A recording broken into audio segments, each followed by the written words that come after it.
Good morning everyone Suparna simple लाइफस्टाइले तुम्हारे सबाइके जानाई वेलकाम।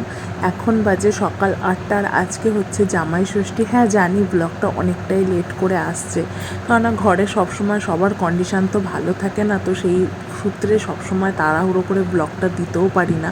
তো আজকে জামাই ষষ্ঠী সকালবেলা তো একটু রেডি হয়ে গেছি টুকটাক করে, আর এখন রেডি হয়ে যাচ্ছে একটু বাবার ঘরে, কেন আমার শ্বশুর মশাইয়ের ঘরে, কেন একটু ঠান্ডা ঠান্ডা পড়ছে তো বৃষ্টি হচ্ছে, আর ওনার না একটু শ্বাসকষ্টের প্রবলেম আছে, তো এখানে নিবুলাইজার দেওয়া হচ্ছে।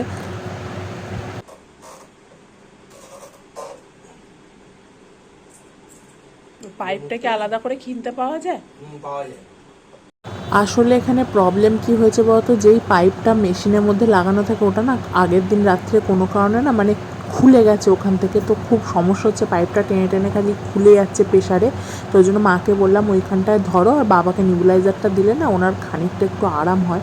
তো ওই জন্য নিবুলাইজার দিয়ে তারপরে আমরা বেরিয়ে যাব, কারণ ঘরে একটা অসুস্থ মানুষ থাকলে মনটা না এখানেই পড়ে থাকে। কিন্তু জামাই ষষ্ঠী আবার যেতেও হবে, এদিকে আগের বছর যায়নি, কারণ আগের বছর সবে সবে বাবার স্ট্রোকটা হয়েছিল মে মাসে, তো আগের বছর যাওয়া হয়নি। এই বছর শাশুড়ি মাই বললো যাও ঘুরে আসো, একটা দিনের তো ব্যাপার, যাও ঘুরে আসো। তো ওর জন্যই আরও আর কি যাচ্ছি। তো বাবা ওইদিকে নিবুলাইজার নেওয়া হয়ে গেছে, বাবা এখন পুরোপুরি সুস্থ, মানে নিবুলাইজারটা নিলে ওনার আর কি যে পরে শ্বাসকষ্টটা সেটা আর হবে না। তো ওর জন্যই আর কি আগাম দিয়ে গেলাম নিবুলাইজারটা।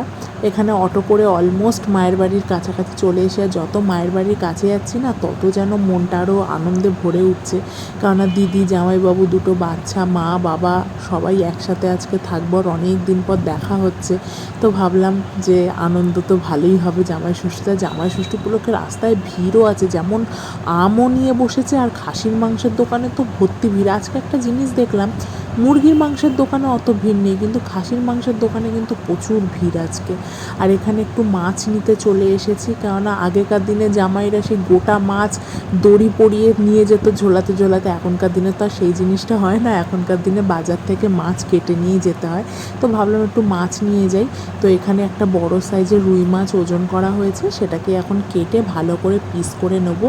এখনও মিষ্টি নেওয়া বাকি আছে, মিষ্টি নিইনি, কারণ আমাদের বাড়ির সামনে দিয়ে মিষ্টি নিয়ে আসবো, বাসে করে আসবো, কোথায় হেলে দুলে ভেতরের যে রসগুলো সব পড়ে যাবে, দরকার নেই। ওই জন্য আমাদের বাবার বাড়ির পাড়া থেকেই একদম মিষ্টিটা নেবো। তো এখানে মাছটা কাটানো অলমোস্ট হয়ে গেছে, নিয়ে চলে এসেছি এবার মিষ্টির দোকানে। আমরা আগে থেকেই ঠিক করে রেখেছিলাম যে ক্ষীরকদম নেবো, কারণ ক্ষীরকদম খেতে সবাই ভালোবাসে। তারপরে ভাবলাম জল ভরা সন্দেশটা নিই, কিন্তু এখানে না জল ভরা সন্দেশটার মধ্যে জল মানে গুড়ের যে রসটা থাকে সেই জিনিসটা থাকে না বলে আর নিলাম না। কিন্তু জামাই ষষ্ঠী উপলক্ষে খুব ভ্যারাইটি মিষ্টি এই দোকানটাতে রাখে। তো এখান থেকে এখন ক্ষীরকদম নেবো, নিয়ে বেরিয়ে পড়বো, কেন আর আনন্দ শেষ হচ্ছে না। মানে ভাবছি কতক্ষণে বাবার বাড়ি যাব, সবাই ওখানে আছে, আর মাও ফোন করছে, দিদিও ফোন করছে, কোথায় কোথায়, তাড়াতাড়ি আয় তাড়াতাড়ি আয়।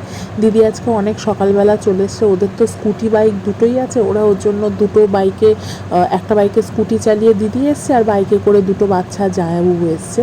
তো ওরা তাড়াতাড়ি ওর জন্য সকালবেলা এসে গেছে। আর আমাদের এখানে তোমার বাসে করে অটো করে আসবো, মাছ নেবো, এগুলো নিতেও তো সময় লাগবে, ওর জন্য বারবার ওরা ফোন করছে। তো মিষ্টি নিয়ে চলো এবার যাই মায়ের বাড়িতে। চলে এসেছি মায়ের বাড়িতে। মা এখানে গিফটটা মাকে দিয়েছি, তোমাদেরও দেখানো হয়নি কি গিফট মায়ের জন্য কিনেছি। তো মায়ের সাথে সাথে তোমরাও দেখো, এটা খুব দরকারি একটা জিনিস দিয়েছি মাকে না। এবার আমরা দুই বোনই ওই শাড়ি, আগের বারে যেমন এক গদে শাড়ি দিতাম, বিছানা চাদর দিতাম, এখন আর ওই সব জিনিস দিই না, কারণ মায়ের এত শাড়ি, আর বেচারি শাড়ি পরতেও পারে না, অতই নাইটি পরেই ঘরে বসে থাকে, বিনা মতলবে শাড়ি দিয়ে লাভ নেই, ওই জন্য কাজের জিনিসটাই দেওয়া ভালো। তো মাকে একটা এরকম নি ক্যাপ মতো দিয়েছি, কেননা মায়ের না হাঁটুতে প্রচুর ব্যথা, ওর জন্য এখানে নি ক্যাপটা দিলে হয়তো একটু আরাম পাবে উনি। আর দিদি দিয়েছে একটা ছোট্ট রেডিও, মা যেহেতু কিশোর কুমারের গান শুনতে ভীষণ ভালোবাসে, ওর জন্য দিদি একটা ছোট রেডিওর মতো দিয়েছে, ওখানে এসডি কার্ডেরও ব্যবস্থা আছে, আবার ব্লুটুথেরও ব্যবস্থা আছে। তো ওর জন্য দুটো জিনিস মায়ের কাজে লেগে যাবে। আর এখানে মা আম ঠাম সব নিয়ে এসছে, আমরাও এখানে আম লিচু ফিচু নিয়েছি, সব এক জায়গায়, তো মনে হচ্ছে কত জিনিস রয়েছে। তো এখানে সব আম বার করা হচ্ছে আস্তে আস্তে, জামাইয়ের পাতে দেবে ওই চিড়ে ভেজানো কলা, আম এইগুলো দিয়ে দেবে, তো ওর জন্য এখানে আম বার করা হচ্ছে সব। গোটা গোটা আম দিবি নি? ওই দিকের কোনারটা বের করো, ওই একদম কোনা, একদম কোনারটা, হ্যাঁ ওটা গেছে একদম, এটা আলাদা রাখো, দেওয়া যাবে না ওটা। ওই কোনাটা, দেখা যাচ্ছে কি? হ্যাঁ এই তো পুরোটাই তো দেখা যাচ্ছে। এই এটা দাও, হলুদটা দাও, হলুদটা দাও, হলুদগুলো দিলে দেখতে ভালো লাগে, জামাইয়ের পাতা দেবে, হলুদ না দিলে হয়? এটাই হচ্ছে আমাদের জামাই ষষ্ঠীর মেন আকর্ষণ, যে মা এবারে পাখার হাওয়া করবে। তো ওর জন্য মা এখানে রেডি হচ্ছে, এখানে আম কলা সমস্ত কিছু ধোয়াও হয়ে গেছে। যা খালি গায়ে ছবি তুলে নিলাম রে, যা যা যা যা যা। আমাদের এখানে না আশেপাশে কোনো পুকুর নেই। অ্যাকচুয়ালি নিয়ম হচ্ছে পুকুরে স্নান করেই পাখা ফল সব একসাথে ভিজিয়ে এই হাওয়াটা জামাই মেয়ে তারপরে নাতি নাতনি এদের গায়ে দেবে। তো এখানে যেহেতু পুকুর নেই, আগে না অনেক আগে আমাদের এখানে একটা পুকুর ছিল, সেই পুকুরটা এখন ভরিয়ে ওখানে ফ্ল্যাট করে দিয়েছে। তো আর তো কিছু করা যাবে না, নিয়ম তো মানতেই হবে। তো তার সাবস্টিটিউট হিসাবেই এইভাবে আর কি করা। মা বাথরুমে স্নান করছে, এবার এই পাখা ফলগুলো ভিজিয়ে নিয়ে সব জামাই মেয়ে নাতনি নাতি এদের গায়ে দেবে। আর গাছে প্রচুর পরিমাণে কাঁঠাল হয়েছে, দেখো এই কাঁঠালগুলো না আষাঢ় মাসের কাঁঠাল, মানে আষাঢ় মাস পুরো চলে গেলে তারপরে এই কাঁঠালগুলো ভালোভাবে পাকে। তো এখনও ওর জন্য নামানো হয়নি। আর এদিকে মায়ের স্নানও হয়ে গেছে, এই যে যেমন বললাম। মা প্রথমে বলছিল যে শাড়ি পরে একটুখানি করিয়ে আনলাম, শাড়ি আর পরতে হবে না, জামাই নাতনি নাতিগুলো সব না খেয়ে রয়েছে, চলো আগে এইভাবেই রিচুয়ালসটা করো। সবাইকে বাচ্চা দুটোকেও বলছি আমি মাধব চান করতে তো তাহলে মাধব ভাই, মাধব ভাই, মাধব আয়, তুইও নিবি, আয়, নিয়ে নে। দাঁড়া দাঁড়া দাঁড়া দাঁড়া দাঁড়া। এই দে দে দে, লালটু প্যানগুলো সরিয়ে দাও না। ছোটটা কোথায় গেল? এই তো শুভ চল। নিচে নাম। আয় শুভ। হ্যাঁ নেবো নেবো নেবো।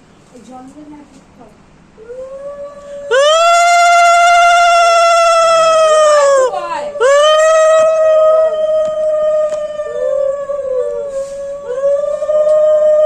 লালটু লালটু লালটু। আমি নিয়েছি। না হাওয়া হাওয়া। হাওয়া হাওয়া এই তোর তোর খেজুর পড়ে গেছে। ঠিক আছে, এখানে একটু মুছে দিও, নাহলে ছেলেরা তো ওগুলো মা এই যে খেজুর পুরোটা মাখি- স্লিপ খেয়ে। ওমা খেজুর তোল। মাধব চল বাদ কর। গোল গোল না আর জানতো গাড়ি রিচুয়াল সব হয়ে গেছে, মানে পাখার হাওয়া করা যেটা মেন সেটা হয়ে গেছে। এখানে আমি বসেছি লিচু ছাড়াতে, তো দিদিকেও বলছি তুই কেন দাঁড়িয়ে আছিস, আর হাতাহাতি দুজন মিলে করি। তো এখানে ওকেও কাজে লাগিয়ে দিয়েছি আস্তে আস্তে লিচু আম ঠাম সব ছাড়ানোর জন্য। দুই বোন মিলে আসলে না খুব আনন্দ হয়, এত গল্প হয় না, তখন আর মনেও থাকে না যে ক্যামেরা করব বা এই কাজবাজগুলো, তখন মনে হয় করতে ইচ্ছাই করে না, তখন মনে হয় দুই বোন মিলে একসাথে বসে আগে গল্প করি। তো এখানে ওই আমি বলছি বস, ও খালি না না না না করছে, আমি তো আসনটা পেতে বস না, কিচ্ছু হবে না বস, একসাথে দুজন মিলে এগুলো করি। তো দুই বোন মিলে এখানে করছি। আর একদিকে আমি এখানে ভয়েস দিচ্ছি বলে, তাই আমি যদি ভয়েসটা এখানে সাউন্ডটাকে মিউট না করে যদি এমনি দিতাম, আমার কথা কিছুই শুনতে পেতে না কেউ। মানে দুই জামাই এত আলোচনা, অ্যাকচুয়ালি অনেক দিন পর দেখা হয়েছে, তো দুই জামাইয়ের একসাথে, দুই ভাইরা বলতে পারো, তো দেখা হয়েছে, তো এত কথা, মানে আমাদের কথা যে আমরা কি বলছি আমরা নিজেরাও আর শুনতে পাচ্ছি না, ওর জন্য বাধ্য হই আমাকে ভয়েস দিতে হচ্ছে, নইলে এমনি আমি যেটা সাউন্ড মানে সবাই কথাবার্তা বলা সেটাই দিতাম। এদিকে কৌশিক চেঁচিয়ে কথা বলছে জায়াবুর সাথে, মানে জায়াবু হচ্ছে বারান্দায় আর কৌশিক হচ্ছে আমাদের এই ঠাকুরঘরের খাটের ওপরে। তো ওর জন্যই আর কি মানে প্রচণ্ড জোরে জোরে কথা বলছে। এখানে সব মিষ্টি সাজিয়ে দিচ্ছি, কলা মা ওখানে ছাড়িয়ে নিয়েছে, চিড়েটাও মা ভিজিয়ে নিয়েছে। তো এখানে সমস্ত কিছু সাজিয়ে ঠাজিয়ে নিয়ে এইবারে জামাইদেরকে খেতে বসানো হবে। এটা আমাদের একটা নিয়ম। অনেকে গোটা ফল দেয়, মানে কাটা ফলও আবার অনেকে জামাই ষষ্ঠীতে হয়। আমাদের এখানে গোটা ফল, মানে পাখার ওপরে যে ফলটা দিয়ে এইটা দিয়ে আর কি আশীর্বাদ বলছি, ভুল হয়ে গেছে, সেটা হচ্ছে হাওয়া করা হয়। তো এখানে মিষ্টিগুলো সমস্ত কিছু সাজিয়ে গুছিয়ে নিচ্ছি। একটু তাড়াহুড়ো লেগে গেছে, কারণ এখন মোটামুটি 11:30 মতো বাজতে যায়, এখন আমরাই তো আসলাম 10:30টার পরে, তো ওর জন্য এখানে একটু তাড়াহুড়ো লেগে গেছে। তো আমি আর দিদি এখানে কি কথা বলছি আমরা নিজেরাও জানি না, মানে বললাম না এত চেঁচামেচি হচ্ছে এখানে, কি আমরা দুজন বলছি কি বলছি না কিছুই শোনা যাচ্ছে না। আমি এখানে আম কাটছি, আর আমার ক্যামেরাম্যান হচ্ছে আমার দিদির বড় ছেলে মানে বাপি, ওকে তাই বলছি সবাইকে তুলবি, একা আমি যে করছি এগুলো আমাকে একা তুলবি না, সবাইকে তোল। তো আমার ও যদি আসে না, আমার ওই ক্যামেরা ধরার ক্ষেত্রে আর আমার অসুবিধা হয় না, নাহলে মাঝে মাঝে লালটুকে বলতে হয়। এখানে যেহেতু বাপি এসে গেছে, মানে আমার দিদির বড় ছেলে, আমার আর এখানে কোনো চাপই নেই। তো এখানে ও সমস্ত কিছু ভিডিও করে দিচ্ছে, আর আমি এখানে আম কলাগুলো সব কেটে দিচ্ছি, কলা কাটবো না, কলাগুলো গোটা গোটা দেবো, আমগুলো এখানে সব সাজিয়ে গুছিয়ে দিচ্ছি। কারণ মায়ের ওপর একা ছেড়ে দিলে না মা না মানে পাজেল হয়ে যায়, আর কারণ ভ্যাবা চাকা খেয়ে যায়, ওই জন্য মায়ের একার ওপর ছাড়া যাবে না, আমি এখানে একটু হাতাহাতি করে দিই। আর আরেকটা কথা বলে রাখি, সেটা হচ্ছে আমাদের কিন্তু এবারে জামাই ষষ্ঠী ছিল না, কেননা আমাদের একজন রিলেটিভে মারা গেছে, তো ওর জন্য আর কি আমাদের একটা অসুখ আছে। তো জামাই ষষ্ঠীর জাস্ট খাওয়া দাওয়া যেটা সেইটা হবে, এই মা যেরকম জামাইদেরকে আশীর্বাদ করবে ধান দুব্য দিয়ে, তারপরে প্রদীপের তাপ দেবে, ওইগুলো মা বড় জামাইকে করলেও মানে আমার জামাইবুকে করলেও মা কৌশিককে করবে না, কারণ আমাদের এবার নিয়ম নেই, জাস্ট খাওয়া দাওয়া করব বলেই আর কি মা ডেকেছে। মাকে বলেওছিলাম যে মা আমাদের এবার নিয়ম নেই, মা আমরা যাব না। তো মা বলছে আয় না, এসে শুধু খাওয়া দাওয়াটা করিস তাহলেই হবে, কেননা দিদিও আসছে, তুই না আসলে হয় আগের বছরও আসতে পারিস নি, তো ওর জন্যই আর কি এইবারে যাওয়া। আর এদিকে সমস্ত কিছু গুছিয়ে নিচ্ছি, দই মিষ্টি লিচু আম কলা চিড়ে মানে ভাজা বলছি চিড়ে ভেজানো, এই সমস্ত তো আমাদের একটু চিনি এইগুলো দিয়ে সব জামাইদেরকে এখন খেতে বসানো হবে।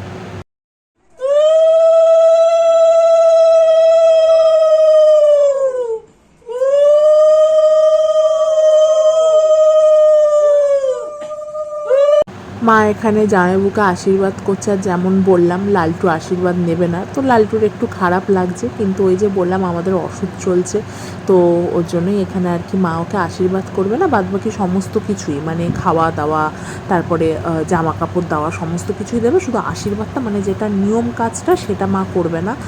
কৌশিক তো প্রথমে হাওয়াটাও নিতে চাইছিল না পাখার, তো মা বলল নিয়ে নাও, পাখার হাওয়ায় এমন কিছু হয় না, তোমাকে আমি আশীর্বাদটা না করলেই হলো। তো মা ওর জন্য ওখানে পাখার হাওয়াটা করেছে, কিন্তু ওকে কোনো রকম মানে মিষ্টি খাওয়ানো বলো আশীর্বাদ করা বলো কিছুই করবে না। তো এই জিনিসটা দেখতেও বেশ ভালো লাগে, আর কৌশিকে যদি এবার একটু আশীর্বাদ নিতে পারতো আলাদা কথা, কিন্তু ওই বললাম যে এই কারণে নিতে পারবে না। তো যাই হোক, জামাই ষষ্ঠী বেশ মজাই হচ্ছে। তো এখানে দুই জামাইকেই খেতে দেওয়া হবে। আর মা প্রথমত এখানে না এত পাজেল হয়ে যায়, মানে মাকে যদি কিছু করতে বলে একটু তাড়াহুড়ো করে এত ঘাবড়ে যায় না, মানে কি বলবো, মানে ওনার মানে নিজের মধ্যে উনি থাকে না, এতটাই ঘাবড়ে যায়। এই যে এখন দুই জামাইকে দিচ্ছে খেতে, যেহেতু বললাম আশীর্বাদ হবে না, তো বড় জামাইকে আশীর্বাদ করে ওখানে খেতে দিয়ে দিল, আর ওনার ছোটো জামাইকে উনি শুধু এখানে খেতে দিচ্ছে। আর এই যে ভুলে গেছিলো গিফট দিতে, কি গিফট দেবে না দেবে, এখন সবার হাতেই মিষ্টি রস চিটচিট করছে, ওর জন্য বাধ্য হয়ে যে যার মতো এখন গিফটগুলোকে বা হাতে নেবে। এবার দিদি আমাকে অনেক দিন পর বলছে আয় বোন তোকে একটু খাইয়ে দিই, বলে এখানে চিড়ে দই কলা যে মাখিয়েছিল সেটাই খাওয়াচ্ছে, আর কৌশিক তখনই ওটাকে ক্যাপচার করছে। আমি তাই বলছি আমাকে ক্যাপচার করতে হবে না, তুমি রাখো, একে এই অবস্থা আমার এখন বিধ্বস্ত হয়ে গেছি, রাখো, এখন আর ক্যামেরা করতে হবে না। এদিকে মা সবাইকে গিফট দিচ্ছে, তো জামাইবু দেখে ওটাই বলছে, জামাইবুর না জামাটা একটু বড় হয়ে গেছে সাইজে, আমি দিয়েছিলাম মানে আমি সাইজটা ঠিক বুঝতে পারিনি। এখানে গিফটগুলো সবাই বাঁ হাতেই নিচ্ছে, কারণ ডান হাতে সবাই খাচ্ছে। মাকে বললাম যে আমরা খেতে নিই তারপর দিও, না উনি ওই সব খেতে বসেছে জামাইরা, তখনই ওদের হাতে সবাইকে দেবে, তো ওর জন্যই মা আর কি সবার হাতে হাতে দিচ্ছে, ওর জন্য বাধ্য হয়ে এখানে সব বাঁ হাতে নিচ্ছি। কিন্তু আবার মাকে পরক্ষণে বলছে মা তুমি ব্যাগটার মধ্যে রেখে দাও, আমরা পরে দেখছি। আর ওই যে মায়ের কোলে যে নাইটিটা, ওটা দিদি আবার মাকে দিয়েছে, নাইটিটা ভীষণ সুন্দর দেখতে, দুই নাতিকেও দেওয়া হয়েছে। তো দিদিকে বলা হয়েছিল যে দুই নাতিকে মানে ভালো কিছু দিতে, কিন্তু দিদি বলল না, স্যান্ডো গেঞ্জি দাও, ওরা গরমে পরতে পারে, ওর জন্য স্যান্ডো গেঞ্জি হাফ প্যান্ট দাও, ওরা গরমে ঘরে পরতে পারবে। তো সেই অনুযায়ী মা দুই বাচ্চাকে স্যান্ডো গেঞ্জি আর হাফ প্যান্ট দিয়েছি, যাতে ওরা গরমে পরতে পারে। এখানে রান্নাবান্নার সমস্ত কিছু আয়োজন শুরু করে দিয়েছি অলরেডি, এখানে মাছ হয়ে গেছে। আর আমার আজকে শরীরটা এত খারাপ লাগছে, থেকে থেকে মাথা ঘুরছে, মাথা কেমন জানি হচ্ছে, তো ওর জন্য এখানে দিদি আর লালটু মিলেই এখানে রান্নার হালটা সামলাচ্ছে। আমার যখন যখন শরীর ভালো হচ্ছে তখন রান্নার কাছে আসছি, আবার যখন মাথা ঘুরে যাচ্ছে আবার গিয়ে খাটের ওপর শুয়ে পড়ছি। আসলে এত গরম পড়ে না এই জামাই ষষ্ঠীতে। এই বছর এই বাড়িতে কুলার থাকলেও দিদি মাকে গিফট করেছিল, কারণ আগের বছর কুলার ছিল না, আর এত গরম পড়েছিল, মানে সে সবার শরীর খারাপের মতো হয়ে গেছিলো। আর এত রান্না হয় তো ঘর যেন পুরো হিট চেম্বার হয়ে যায়, তো ওর জন্যই আর কি দিদি বাধ্য হয়ে মাকে কুলার দিয়েছিল। আর এই আমাদের বাবার বাড়িতে অ্যাডভেস্টারের, তো এখানে না গরমটাও একটু বেশি লাগে, তো ওর জন্য এখানে কুলার একদিকে চলছে তবুও কিছু হচ্ছে না, মানে এত গরম পড়েছে। আর এই গরমেই পরেই না আমার শরীরে কি হয়েছে কি জানি, মনে হয় না প্রেশার লো হয়ে গেছে, কোনো রকমভাবে ডিহাইড্রেশন হয়ে গেছে। আর রান্নার কাছে আসলেই না থেকে থেকে মাথা ঘুরছে। ওই যখন আসছে, এখন যেমন শরীরটা একটু ভালো আছে, এখন এসছি ওই মাছের মাথা দিয়ে ডাল হবে সেটাকে একটু বানাতে। কারণ রান্না না আমার করতে ভীষণ ভালো লাগে, আর যদি রান্নাটা ঠিক সময় করতে না পারি না তখন না এত খারাপ লাগে নিজে। তো ওর জন্যই যখন একটু একটু শরীর ভালো হচ্ছে এসে রান্না করছি। তবুও রান্না করতে করতে এখানে 2টো বেজে গেছে আজকে। তো এখানে সমস্ত কিছু খাবার দাবার বেড়ে দেওয়া হয়েছে। ভাত আছে, মাছের তেল ভাজা আছে, মাছের মাথা দিয়ে ডাল আছে। বললাম সবাইকে যে বেগুন বা একটু আলু ভাজি, সবাই না না না না করলো যে না বাবা এত গরমে আর এত ভাজাভুজি খেতে পারবো না। তো ওর জন্যই আর বেগুন আলু কিছুই ভাজা করা হয়নি।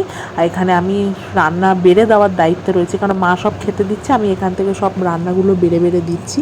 তো সবাইকে প্লেটে প্লেটে দিচ্ছি, দিয়ে দিদির হাতে দিচ্ছি, দিদি মাকে ওখানে মানে পার্সেল করে দিচ্ছে খাবারগুলোকে।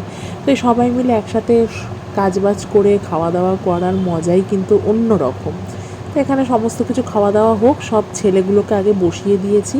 আর এত গরম পড়েছে, এত গরম পড়েছে না, মানে সেই বিধ্বস্ত লাগছে নিজেকে। আর একটা ঘরের মধ্যে এতগুলো লোক, তো আরও যেন বেশি গরম লাগছে। তো সবাইকে এখানে আমি মাকে ডেকে ডেকে দিচ্ছি, দেখো তোমার বড় জামাইকেই দিলাম, তোমার ছোটো জামাইকেই দিলাম, নাতিদের এই দিলাম, বলে বলে সবাইকে দিচ্ছি। আর এখানে কৌশিক খালি গায়ে খেতে বসেছে, কেন ওর ভীষণ গরম লাগে। আর এই দিকে বসেছে আমার বাবা খালি গায়ে খেতে। আর খালি গায়ে খেতে বসেছে বলি এই স্টিকারটা দিয়ে দিয়েছি, কারণ খালি গায়েটা দেখতে বাজে লাগে না। ওই যাই হোক, খাওয়া দাওয়া হয়ে গেছে, এখন হচ্ছে রাত্রিবেলা। তো মাঝখানে আর ক্লিপ নিতে পারিনি, কেননা সবাই মিলে গল্প আড্ডা হাসি ঠাট্টা করছিলাম, ভিডিও করতেই ভুলে গেছি, ভেরি সরি। আর এইখানে রাতের বেলা একটা জামাইবাবু 2টো বাচ্চাকে খেতে দিয়ে দিয়েছে, কারণ আমাদের পেটটা এতটাই ভর্তি, আর বাবাও এখন আসেনি, আমরা একটু পরেই খাবো। জামাইবাবু আর 2টো বাচ্চাকে দিয়ে দিয়েছি, কারণ 2টো বাচ্চাকে যখন দিয়েছি জামাইবাবু বললো আমাকেও দিয়ে দাও, কেননা জামাইবাবু না বসলে আবার 2টো বাচ্চা বসবে না। তো এইভাবেই গেল আজকের দিনটা।